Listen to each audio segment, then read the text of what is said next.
Hello everyone, welcome to DICS। 9 जुलाई के current affairs के क्वेश्चंस हमारे पास रेडी हैं, तो चलिए शुरू करते हैं।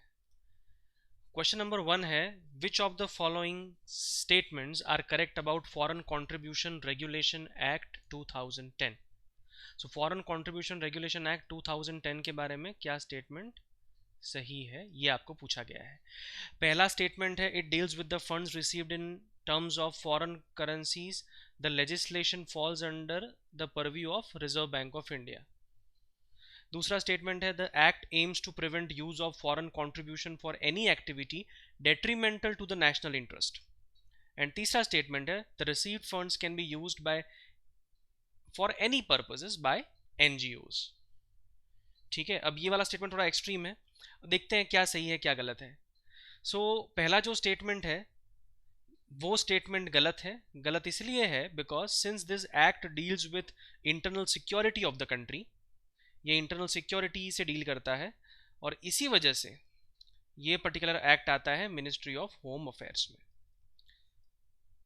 दूसरा statement, the act aims to prevent use of foreign contribution for any activity detrimental to national interest, ये स्टेटमेंट ऑब्वियसली सही होगा क्योंकि नेशनल इंटरेस्ट के खिलाफ तो हम कुछ भी बर्दाश्त नहीं करते हैं कभी भी। तो ये वाला स्टेटमेंट सही है। थर्ड स्टेटमेंट है, the received funds can be used for any purposes by NGOs। ये वाला स्टेटमेंट जो है गलत होगा। मैंने बोला ना एक्सट्रीम स्टेटमेंट है। Actually all fund receive by an NGO must be used only for the purposes for which they were received. Also it can not be used for any speculative activities. तो जिस purpose के लिए बोला गया है उसी purpose के लिए यूज होगा और किसी पर्पज के लिए नहीं। सो आंसर हो जाएगा हमारा B, two only. So answer है टू ओनली। अब ये पर्टिकुलर क्वेश्चन क्यों पूछा गया है, बिकॉज आए दिन बहुत सारे NGOs को सेंट्रल गवर्नमेंट क्वेश्चन करता रहता है, mainly in terms of foreign funding. अभी रिसेंटली राजीव गांधी फाउंडेशन को सेंट्रल गवर्नमेंट ने क्वेश्चन किया था जस्ट बिकॉज ऑफ कि इट इज़ डाउटफुल कि उन्होंने एक्ट फॉलो प्रॉपरली किया है कि नहीं किया है। Question number 2, which of the following statements are correct about prevention of money laundering act, that is PMLA।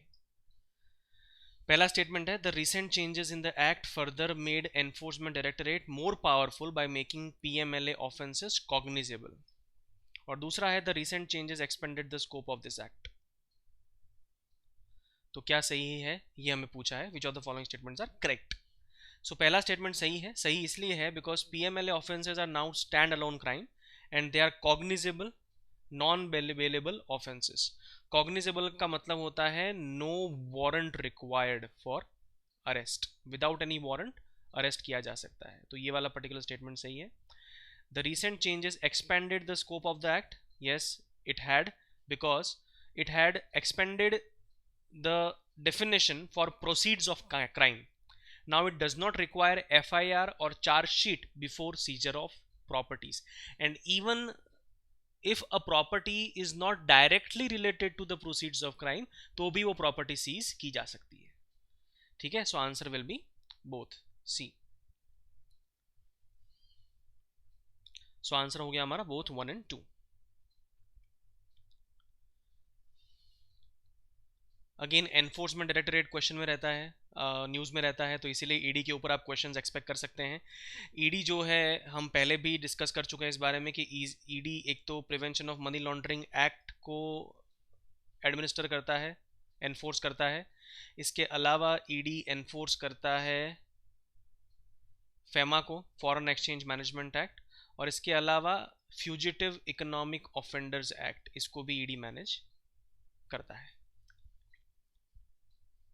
Question number 3 है, which of the following statements are correct about centre for monitoring of Indian economies report on unemployment in India. तो CMI की जो report है उसके बारे में क्या statement सही है ये पूछा गया है। पहला स्टेटमेंट है, highest unemployment rate was recorded in Tripura and Haryana while lowest was in Tamil Nadu. दूसरा है employment in agriculture and service sector declined while in manufacturing sector it increased. So क्या सही है? So actually highest unemployment rate है Tripura and Haryana में, and lowest है तमिलनाडु में। तो ये पर्टिकुलर स्टेटमेंट सही है। एक्चुअली हरियाणा और त्रिपुरा में it is more than 20% and Tamil Nadu में it is less than 1.1%। Second statement है employment in agriculture and service sector declined while manufacturing sector it increased. Employment in agriculture and manufacturing reduced by 11.5%। Agriculture में reduce हुआ 11.5% से, manufacturing में reduce हुआ 5.7% से, and service sector में increase हुआ 13.4% से। तो ये वाला स्टेटमेंट गलत हो गया। यहाँ पे क्या लिखा है? एग्रीकल्चर एंड सर्विस सेक्टर में रिड्यूस हुआ और मैन्युफैक्चरिंग में इंक्रीज हुआ। एग्रीकल्चर और मैन्युफैक्चरिंग में रिड्यूस हुआ है और सर्विस सेक्टर में इंक्रीज हुआ है। सो आंसर हो गया हमारा 1 ओनली। ये वाला स्टेटमेंट सही है, ये वाला गलत है, तो आंसर हो गया 1 ओनली।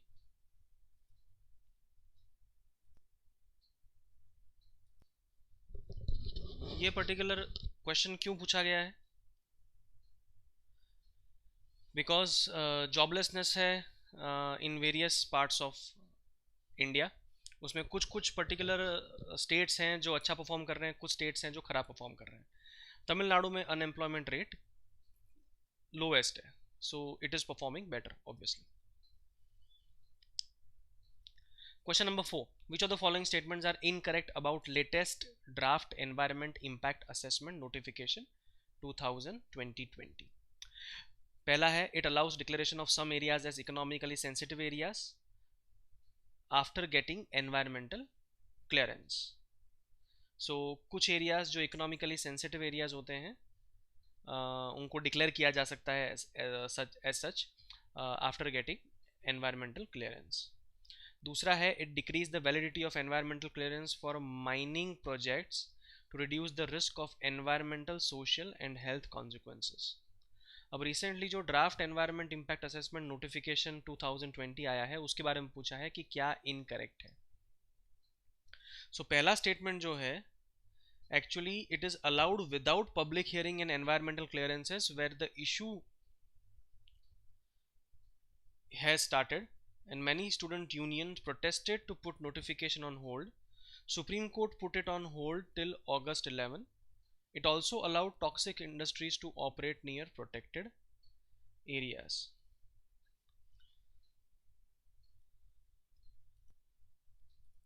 So कुछ एरियाज को इकोनॉमिकली सेंसिटिव एरियाज डिक्लेयर किया जा सकता है without getting environmental clearance.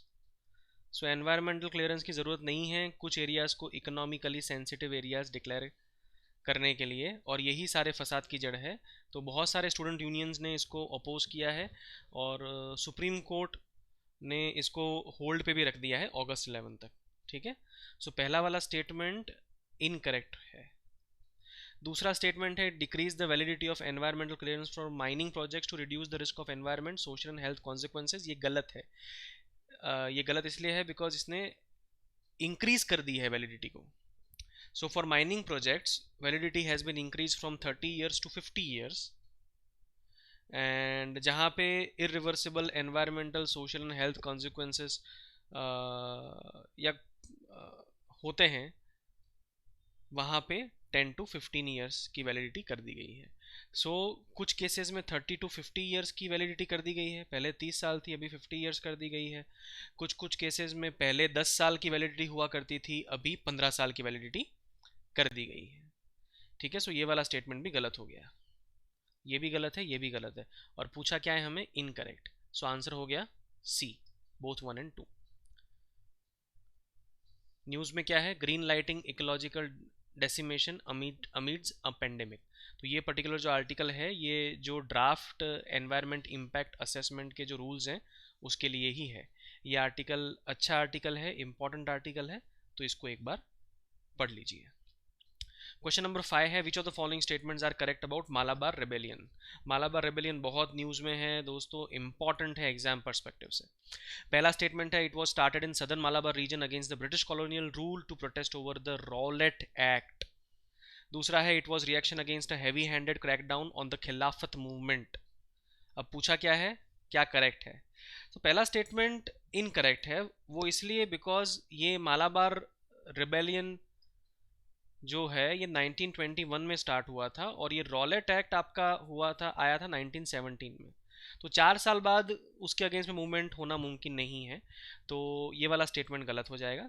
Actually it was against British rule and against feudal system of southern Malabar reason.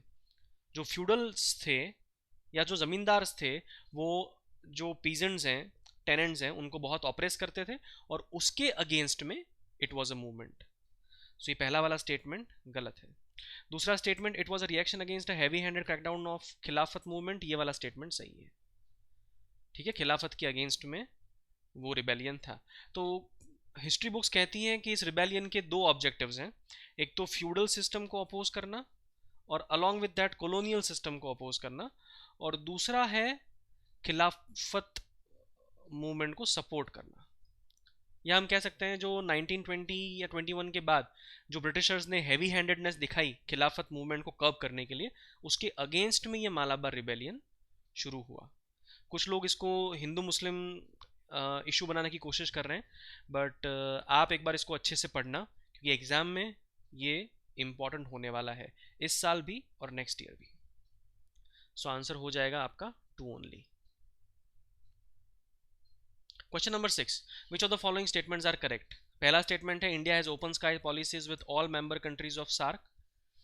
दूसरा स्टेटमेंट है India is not a member of international open skies treaty.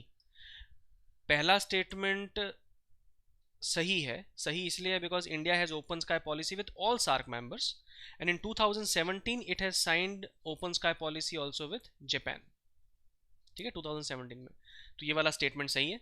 दूसरा statement India is not a member of international open skies treaty. अब actually India is not a member of the treaty, ये बात सही है। USA ने भी इस treaty को एग्जिट करने का डिसाइड किया है, blaming Russia for its violation. So answer हो जाएगा सी, बोथ 1 and 2। अब ये होता क्या है open sky policy? Actually it provides rights for airlines to offer international passenger as well as cargo service. India की पॉलिसी ये है कि हम रेसिप्रोकल बेसिस पे करते हैं, तो अगर इंडिया के साथ कोई ओपन स्काई पॉलिसी रखता है तो हम भी उनके साथ ओपन स्काई पॉलिसी रखते हैं। ठीक है, if suppose India has open sky policy with Pakistan, then Pakistani airlines will be allowed to operate passenger services and cargo services in India. Okay, that is open sky policies. So answer is C, both 1 and 2। तो UAE और India के बीच में बात चल रही है open sky agreement की, and that is why it was in news. Question number 7 है which of the following statement about quorum is correct? So it is a quantum. हाँ, आप इसको देखिए कोरम के बारे में क्या स्टेटमेंट सही है। सो पहला है without it parliament proceedings could be convened with prior approval of president. Second है it is not applicable for Rajya Sabha. Third है it is not applicable for money bill. और फोर्थ है it stipulates minimum members to be present to constitute the meeting of either house of parliament, that is 10%। ये वाला statement सही है, बाकी सारे statement गलत है। कोरम होना ही चाहिए, without quorum a meeting can not be convened normally. ठीक है, लेकिन कुछ कुछ केसेस में वो अलाउड होती है और इसीलिए ये न्यूज़ में था। एक्चुअली जो हमारे वाइस प्रेसिडेंट हैं, जो राज्यसभा के चेयरमैन भी हैं, उन्होंने कहा कि रूटीन पैनल मीटिंग्स के लिए कोरम की ज़रूरत नहीं है, बट ऑपोजिशन पार्टीज कह रही हैं कि ये गलत है, रूटीन मीटिंग के पैनल मीटिंग्स के लिए भी कोरम ज़रूरी है। ठीक है, सो उसकी कॉन्स्टिट्यूशनलिटी जो है वो थोड़ी सी डाउटफुल है। Question number 8, which of the following statements are correct about operation Samudra Setu? पहला है it was launched by Indian navy as part of national effort to repatriate Indian citizens abroad during कोविड-19 पेंडेमिक। बी है it is a bilateral naval exercise between India and Sri Lanka. C है it is a naval exercise between Indian navy and Indian coast guards, and D है it is a humanitarian assistance and disaster relief mission of Indian navy to South Sudan. सही जवाब है ये।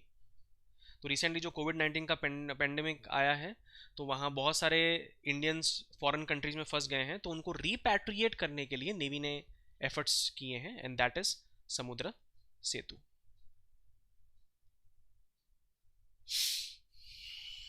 सो answer is A. Actually, it was started in May 2020 and Navy brought back around 4,000 individuals under this mission. 4,000 individuals. News में इसलिए था because navy ने conclude कर दिया है समुद्र सेतु मिशन को। Question number 9, which of the following statements are correct about measles and rubella? It is contagious viral disease and is a cause of death among young children globally, तो most likely ये सही होगा। It is successfully eliminated this disease, India has successfully eliminated this disease in 2019। अब ये doubtful है और आपका doubt सही भी है, क्योंकि इंडिया के अंदर मीजल्स के कंफर्म्ड केसेस हैं 56,399 मीजल्स के, और रूबेला के कंफर्म्ड केसेस हैं 1066। So we are far from eliminating the disease. So ये वाला स्टेटमेंट गलत है, ये वाला और पहले वाला स्टेटमेंट सही है। आंसर हो जाएगा हमारा वन ओनली। न्यूज़ में इसलिए था because Sri Lanka Maldives are now measles free. ये किसने बोला है? मैंने नहीं बोला, ये WHO ने बोला है। Question number 10, which of the following statements are incorrect? क्या इनकरेक्ट है? पहला, there is no difference between amount of sulphur present in the fuel of BS4 and BS6 vehicles. अगर ऐसा होता तो दो अलग अलग नाम क्यों देते? दूसरा, BS6 will bring the cancer causing particulate matter in diesel cars by 80%, मतलब 80% तक जो पार्टिकुलेट मैटर्स हैं वो रिड्यूस हो जाएंगे। सो पहला statement, the most important feature of actually BS6 is the difference in sulphur content. BS4 के अंदर सल्फर कंटेंट है 50 ppm, दैट इज पार्ट पर मिलियन, एंड BS6 के अंदर ये 10 ppm हो जाता है। तो मतलब बहुत जंबो डिफरेंस है सल्फर कंटेंट में BS4 में और BS6 में। सो ये लॉजिकल आप इन्फ्रेंस यहाँ पे निकाल सकते हैं, ठीक है ना, ज़्यादा कोई रॉकेट साइंस नहीं है। सो ये वाला स्टेटमेंट गलत हो जाता है। दूसरा स्टेटमेंट करेक्ट है। करेक्ट इसलिए है because it will bring down levels of PM 2.5 and PM10, particulate matter 2.5 and PM10 that causes cancer. ठीक है, सो आंसर हो गया हमारा 2 ओनली। सॉरी, इनकरेक्ट पूछा है, and that is why answer हो जाएगा हमारा 1। आंसर हो जाएगा 1। तो supreme court pulls up auto dealers on sale of BS4 vehicle. Supreme court ने मना कर दिया है, फिर भी बहुत सारे ऑटोमोबाइल मैन्युफैक्चरर्स BS4 व्हीकल्स को BS4 व्हीकल्स की सेल कर रहे हैं। So that is all from my side. अगर आपको ये लेक्चर्स अच्छे लग रहे हैं तो प्लीज़ आप लाइक कीजिए, कमेंट कीजिए, शेयर कीजिए एंड सब्सक्राइब कीजिए। और कोई भी आपके सजेशन है जैसे भी हों, please put it in the comment box. Thank you.